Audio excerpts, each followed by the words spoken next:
ময়মনসিংহ এক ধুবাউড়া হালুয়াঘাট আসনের নির্বাচনে চমক দেখিয়েছেন স্বতন্ত্র প্রার্থী সালমান ওমর রুবেল। আমাদের স্টাফ রিপোর্টার মাহবুব আলম সরকারের ভিডিও চিত্রে দেখুন বিস্তারিত।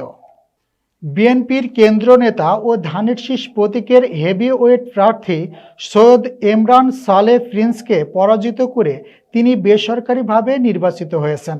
নির্বাচন অফিসের চূড়ান্ত ফলাফল অনুযায়ী সালমান ওমর রুবেল তার নিকটতম প্রতিদ্বন্দ্বী এমরান সালেহ প্রিন্সকে ৬,৩৩৯ ভোটের ব্যবধানে পরাজিত করেছেন।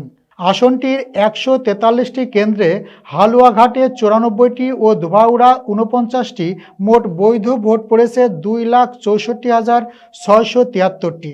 সালমান ওমর রুবেল স্বতন্ত্র ১,০৮,২৬৫ ভোট। সৈয়দ এমরান সালেহ প্রিন্স বিএনপি ১,০১,৯২৬ ভোট। জয়ের ব্যবধান ৬,৩৩৯ ভোট।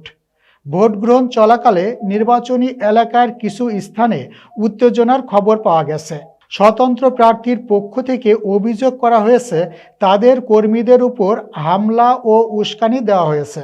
এসব ঘটনায় অন্তত ৪ থেকে ৫ জন কর্মী আহত হয়ে হাসপাতালে চিকিৎসাধীন রয়েছেন। ফলাফল ঘোষণার পর ২ উপজেলার চত্বরে বিপুল সংখ্যক নেতাকর্মীর সমাগম ঘটে। যে কোনো ধরনের বিশৃঙ্খলা এড়াতে সেখানে র্যাব, পুলিশ ও সেনাবাহিনীর অতিরিক্ত সদস্য মোতায়েন করা হয়। ময়মনসিংহের অতিরিক্ত পুলিশ সুপার প্রশাসন ও অর্থ আবদুল্লাহ আল মামুন বলেন, নির্বাচন পরবর্তী যে কোনো বিশৃঙ্খলা এড়াতে প্রশাসন সর্বোচ্চ সতর্ক অবস্থানে ছিল। অতিরিক্ত বাহিনী মোতায়েন করে পরিস্থিতি নিয়ন্ত্রণে রাখা হয়েছে।